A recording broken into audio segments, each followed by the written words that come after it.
You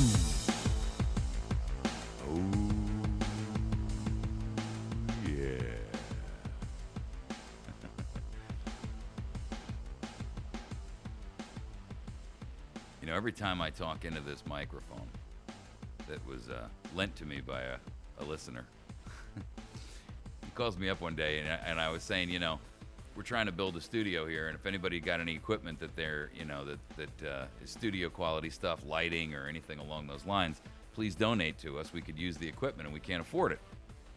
And so this guy, who will remain nameless for his own protection, anybody who donates to the show is probably, you know, looked at askance by the powers that be. But anyway, this guy sends me an email. He says, I've got a microphone if you're interested in it. And I said, sure, that would be great, right? So he packages his microphone up and he ships it to me. It's an Neumann, right? Well, you know, unless you're in the audio business, you don't know. This is a Neumann microphone, which is it's about a $1,500 microphone, which, you know, I could never afford. But it does have really nice sound. And God has gifted me with that resonance in my voice, and I think it does it justice. So thank you. And I like to play with it once in a while. See, I've got headphones on, and I've got these earplugs in, so I can hear it. And I can hear it the way you hear it. Most people never hear their own voice, by the way, in a recording. And when they do, they're like, ooh, is that what I sound like? People on radio are like, yeah, that's what I sound like. I already know. Because we listen to ourselves. We have no choice. You're wearing headphones. I'm hearing it as you're hearing it, but I'm hearing it the way you do, not the way I do.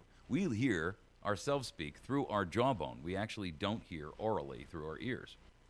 And that's why your voice sounds different to you than it does to me. Okay, well, that's enough of our education lesson for the day.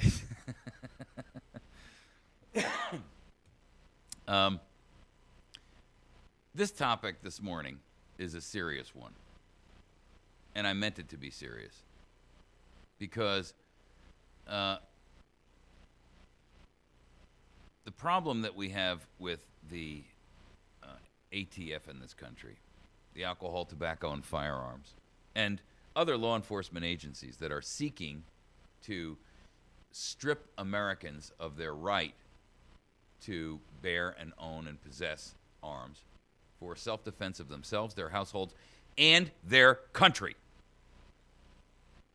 was certainly outlined to us by our founders as to why these people are wrong, how they have violated the Constitution, how they have violated the laws of God, the laws of nature, and, quite frankly, the way they raid places and you know, half the time, you know, this is law enforcement out of control, right?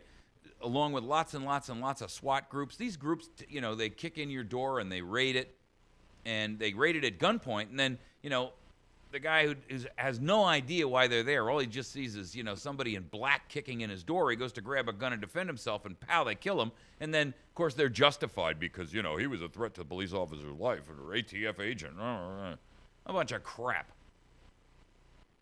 Well, last week they raided Aries Armor gun shop.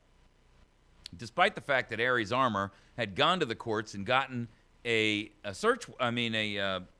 restraining order prohibiting them from doing exactly that.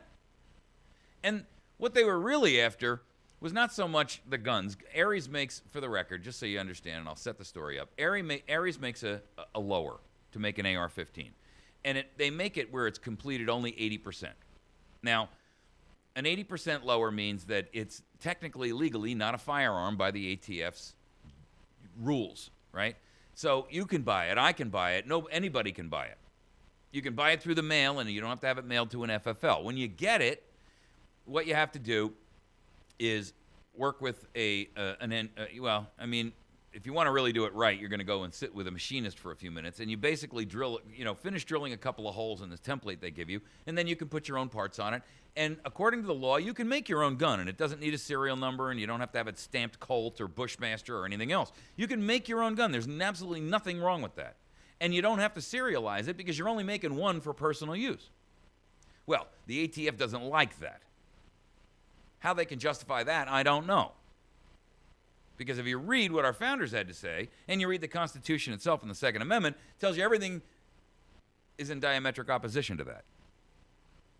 So anyway, they raced in there with guns drawn. And despite the fact that they had a court order barring the ATF from confiscating their customer list, which is what the ATF was really after, they wanted their customer list. They don't really care about how many guns they got in a closet somewhere, although they did confiscate them. They wanted the list of you who had bought one from them. They went in with guns drawn while they had customers in their stores. And that, ladies and gentlemen, is completely and utterly inexcusable. That is beyond. I mean, look, if they really wanted that, they could have waited there at 7 o'clock in the morning until the guy walked up to unlock the door and then approached him and said, you know, we're here. Here's our badge. We're Joe and Schmo from ATF, and we're here to take the guns and get your customer list. But to go in after the business is open, when there's customers in there with weapons drawn, racing in, that is wrong. They put innocent civilians who had no idea what was going on in harm's way. Not from anything other than their own agents who may say, oh, I thought the guy was reaching for a gun, and blow away a civilian standing there, just in their shop and looking to buy a buttstock or something.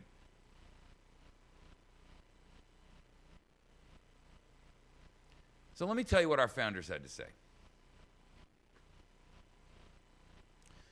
On every question of construction of the Constitution, let us carry ourselves back to a time when the Constitution was adopted. Recollect the spirit manifested in the debates, and instead of trying what meaning may be squeezed out of the text or invented against it, conform to the probable one in which it was passed. Thomas Jefferson, 1823. So what he's saying there is, instead of taking artistic creative license with what the founders wrote and saying, well, what we think they really meant was, go back and read what they had to say, take it in the light that it was meant to be taken, in other words, as the most probable meaning, and if you still have a question, then go back to look at their writings and what their intentional writings were. And that, ladies and gentlemen, are everywhere. It's called the Federalist Papers, the Anti-Federalist Papers, the personal writings of Adams, and the personal writings of Jefferson and Madison, Washington. Let me go on. The whole Bill of Rights is a declaration of the rights of the people at large, or considered as individuals. It establishes some rights of the individual as unalienable, and which consequently no majority has a right to deprive them of. Albert Gallatin, New York Historical Society, 1789. The right of the people to keep and bear arms has been recognized by the general government, but the best security of that right, after all, is the military spirit, that taste for martial exercises, which has always distinguished the free citizens of these states. Such men form the best barrier to the liberties of America. The Gazette of the United States of America, October 1789. No free man shall ever be debarred the use of arms. Thomas Jefferson.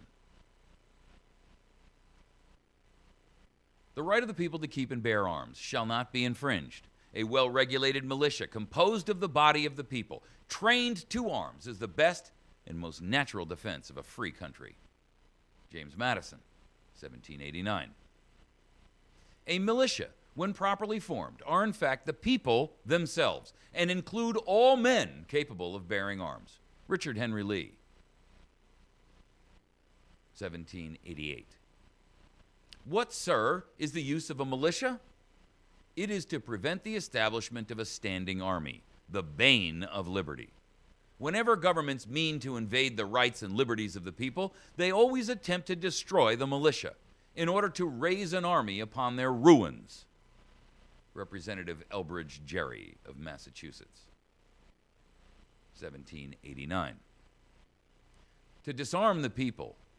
That was the best and most effectual way to enslave them. George Mason. Americans have the right and advantage of being armed, unlike the citizens of other countries whose governments are afraid to trust the people with arms. James Madison. The ultimate authority resides in the people alone. James Madison, Federalist Paper number 46. Before a standing army can rule, the people must be disarmed. If they are as they are in almost every kingdom of Europe, the supreme power in America cannot enforce unjust laws by the sword, because the whole body of the people are armed and constitute a force superior to any bands of regular troops that can be, on any pretense, raised in the United States. Noah Webster, 1787. If raised, whether they could subdue a nation of freemen who know how to prize liberty and who have arms in their hands? Delegate Sedgwick during the Massachusetts Convention, 1888. But if circumstances should at any time oblige the government to form an army of any magnitude, that army can never be formidable to the liberties of the people, while there is a large body of citizens, little, if at all, inferior to them in discipline and use of arms, who stand ready to defend their rights. Alexander Hamilton, Federalist, 29. Besides the advantage of being armed, which the Americans possess over the people of almost every other nation, notwithstanding the military establishments in the several kingdoms of Europe, which are carried as far as the public resources will bear, the governments are afraid to trust the people with arms. James Madison, Federalist Paper number 46. As civil rulers, not having their duty to the people before them, any attempt to tyrannize, and as the military forces which must be occasionally raised to defend our country, might pervert their power to the injury of their fellow citizens, the people are confirmed by the article in their right to keep and bear their private arms. Trench Cox. Remarks on the first part of the amendments to the Federal Constitution, 1789. Congress has no power to disarm the militia. Their swords and every other terrible implement of the soldier are the birthright of an American.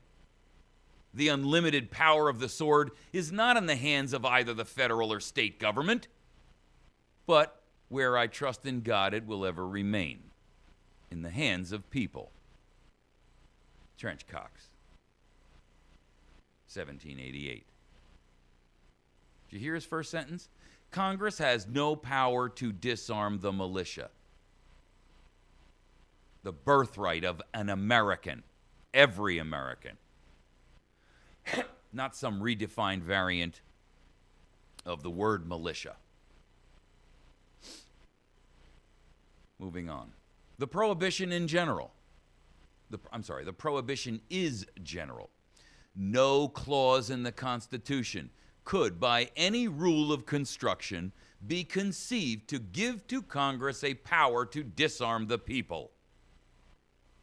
Such a flagrant attempt could only be made under some general pretense by a state legislature. But if in any blind pursuit of inordinate power either should attempt it, this amendment may be appealed to as a restraint on both. Let me read that to you again, because I want you to understand what he was saying here. This is William Rawle, 1829. The prohibition is general. No clause in the Constitution could, by any rule of construction, be conceived to give to Congress the power to disarm the people. In other words, no matter how you cut and dice it, no matter how you try to rationalize it in a court, you cannot change the construction of this, and construction is a legal word, to be conceived to give Congress any power to disarm the people. Any. Where does the ATF get its authority? The Congress. Such a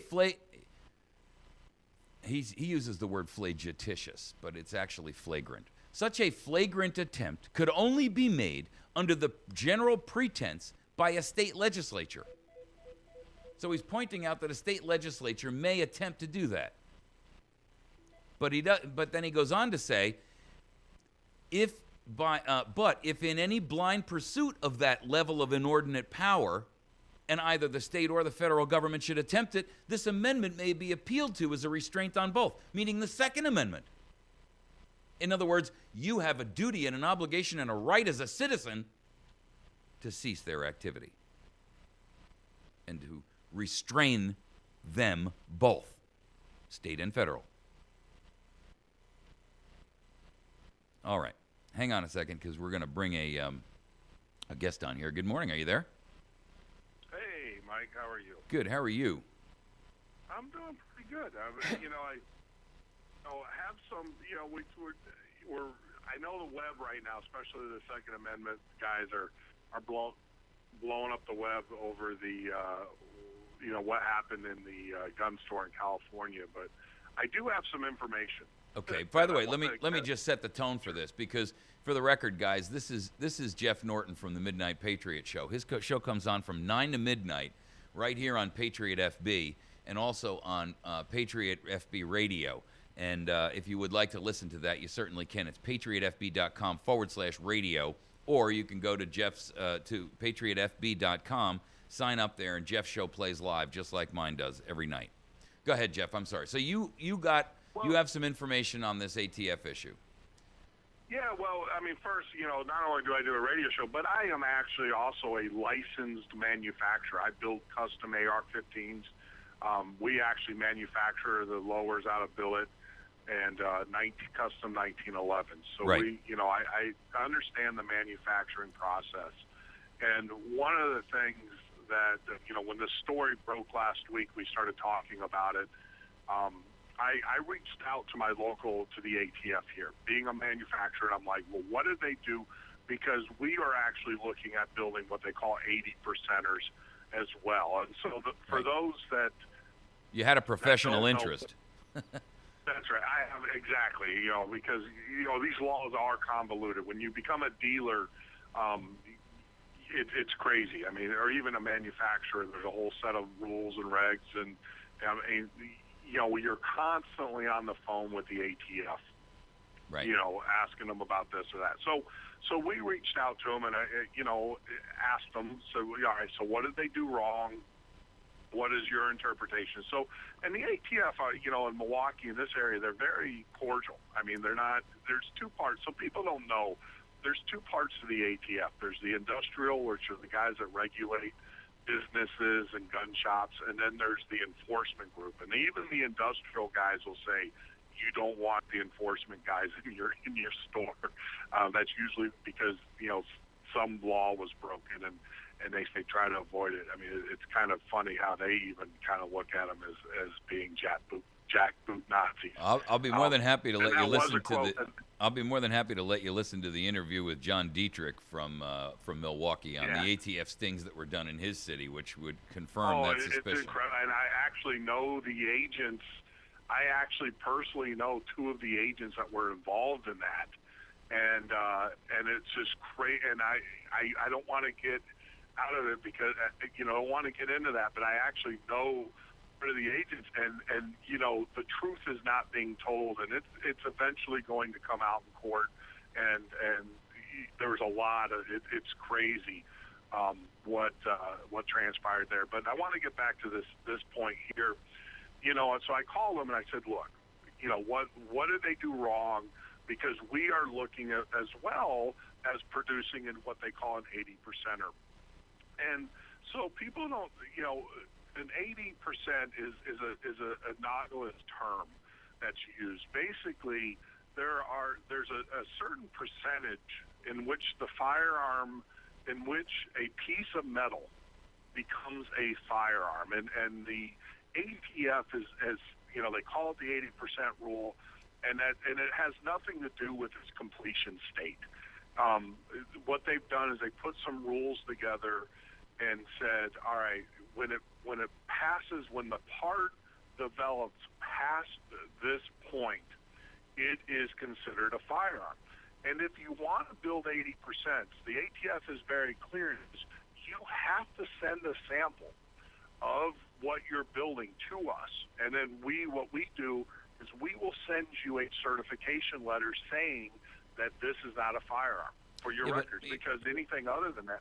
But these are technicalities. My concern is that the ATF doesn't have a right to exist. It is not justifiable under the Constitution. It is not justifiable under the rules of God, the laws of men, or the laws of our Constitution. Period. I as a felon cannot own a firearm, but God doesn't care whether I do. He knows that I'm not going to go rob a bank or beat a little old lady over the head with it. Well, hold on. I actually got educated on this by a constitutional lawyer. The ATF has nothing to do with you owning a firearm. That is actually a state. Those are your state laws that prohibit people from doing that. Okay, so you're absolutely, and we'll take that one offline, but I'll school you on that, because that is absolutely not correct. The only way I can ever get them back is by a presidential decree from President Barack Obama, and I can guarantee you, if he's listening to one of my radio programs, that's not likely. It ain't gonna happen. It ain't gonna happen. Well, like I said, I don't want to get into the argument. Do I think the ATF is? I'm with you there, but this is the rule that we have to operate by. Actually, until we can change the law. These are the rules that we have to operate by until we change the law, or you're going to end up. They're right, wrong, or indifferent. You're going to end up in jail if you don't. These are the rules. If we don't like them, I agree with you. I don't like them either. But when I became a dealer, manufacturer, I was made aware of the rules. I agreed to them by de facto, by signing and putting my name on the paperwork and doing the paper. So these are the rules. I don't agree with them either. There's a lot of things in this country I don't agree with, but you got to follow them, or you're gonna or pay the consequences. That's just the way it is. And if you want to fight it, then we'll fight it in the Supreme Court. But so I want to kind of explain what the rules are when you want to do this, so people understand. The ATF is very clear that if you want to build an 80%er, you send them a sample. They will give you a letter. Once you have that letter from them, you're good to go. You can produce as many as you want. Well, Aries did have that letter at one point, did they not? Well, no, they did not. That's issue number one. They did not have the approval letter. Well, here's my concern, and we're down to 2 minutes. My concern with this is this. They went and they wanted the list of customers, and that was their real desire. Yep. And they didn't really care about Aries Armor, nor if they had 100 or 5 or 5,000 in a closet somewhere. They wanted a customer list, and that had nothing to do with Aries. That was all about the ability for them to now approach everyone on that customer list, whether it be 5 or 5 million, and start to terrorize them about what they've done. Without a doubt, they are. But the fact of the matter is the list doesn't exist. How can they get it? I guess that's my question. This is the issue. We can only hope that Aries. Absolutely right. We can only hope that Aries was wise enough to wipe their hard drives and perhaps pound them into shards of dust before knowing that the ATF was coming. Let's hope they did that. But, bear in mind that they can go back and they can yank their banking records, and they can go out and subpoena those banking records and find everyone who used a credit card or a PayPal account to do it. So, there's something to be said for... look at what they did with the guy that was selling gold. They went back to him, and went to all his customers. I'm just saying is that there's specific rules, and these guys broke the rules. There's no doubt about it. Now, the argument of should the customers pay, well, technically, what the customers got were firearms by definition, by legal. And I'm not, saying those are the law. You got to follow it, or you're going to go to jail. These customers got firearms in the ATF. What I'm upset about in all of this is the judge. We're getting wiped out. There is a gray area. The judge gave the order not to do anything until it worked, but the ATF ignored it. Now, I am upset about that, like any American should be, because all right. I don't feel good. I'm sorry, we're getting cut off by a hard break here, and I can't change it because this is the end of our program, ladies and gentlemen. You've been listening to America's Voice. Now, what we'll do is I'll be more than happy to maybe tomorrow morning. What we'll do is we will hold a whole segment where we can have a discussion on this particular issue and how it's impacting all of us and what the issues really are surrounding it. I would certainly like to argue the point more that I don't care what the rules are. Laws made by tyrants are null and void on their face. Period. All right. We're wrapping for the day. It's America's Voice now. Goodbye. Have a great day.